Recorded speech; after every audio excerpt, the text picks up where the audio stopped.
Hi, dear viewers. How are you all doing? Today I have another interesting video about the Netherlands. As you know, the Netherlands is a very bad country to live in. Today we have more shocking truth information about the Netherlands. Today it is about the fact that the Netherlands today, and in the past, violates many human rights. I use sources from official websites with reliable information. If you don't believe it, I advise you to watch the video description. Here we go. 1. Dutch youth care in Dutch called jeugd violates human rights every day. A record number of 2,710 children up to the age of 18 were in closed youth care last year. That is 8% more than a year earlier. According to the annual report on children's rights of UNICEF and Defense for Children. The authors of the report are concerned about the increase.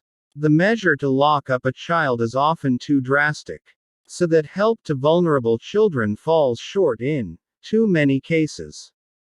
They say, it is often terrible in closed youth care institutions. Children are put in isolation cells, often for the dumbest reasons, like a disrespectful tone to the staff, or for any other reason. Innocent children arriving there even have to undress naked in front of the staff there to make sure they don't have any prohibited items with them.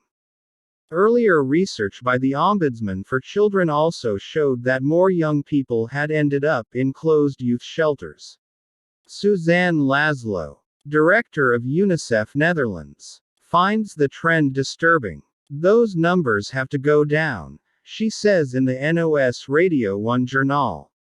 No child should be in a closed institution, and that is often not necessary. Unless there is a real psychiatric basis in the child. But that is not always the case.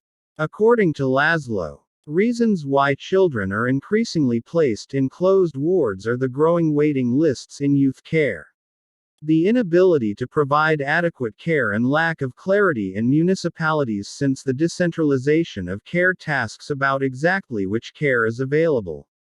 The Netherlands also violates international law. Under Art. 16 Paragraph 3 of the United Nations Universal Declaration of Human Rights states that the family in fact functions as the cornerstone of society. The family is the natural and fundamental group unit of society and is entitled to protection by society and the state. The right to family life is regulated in a number of international treaties that have been ratified by the Netherlands. The preambles to these treaties always refer to the UN Universal Declaration of Human Rights. In the BUPO Treaty, New York, 1966, we find in Art. 23. Paragraph 1. A comparable provision where the family is also entitled to a protected status. The family is the natural and fundamental core of society and is entitled to protection by society and the state. Under Art. 8 ECHR. We once again believe that the right to family life. The ECHR, also known as the Treaty of Rome, was established in 1950 between the members of the Council of Europe. Due to Art. 94 Constitution, the treaty has direct effect. This means that the judge is obliged to test all legislation and administration directly against the ECHR. This also applies to the right to family life in Art. 8 ECHR, because it concerns any binding provision. Art. 8 ECHR reads, everyone has the right to respect for his private and family life, his home and his correspondence. No interference by any public authority is permitted in the exercise of this right, except to the extent provided for by law and necessary in a democratic society in the interests of national security, public safety, or the economic well-being of the country. Prevention of disorder and offenses. The protection of health or morals, or for the protection of the rights and freedoms of others. Where things go wrong legally can be summarized relatively briefly. The Dutch family judge starts from Book 1 of the Dutch Civil Code. and in particular Titles 14 and 15 about access and custody. The judge is thereby obliged to respect the right to family life of art. 80 CHR is a starting point. Paragraph 2 contains an exhaustively enumerated and precisely defined number of exceptions to the basic principle of paragraph 1. Which means that everyone has the right to his own family life. And that the government must respect that right.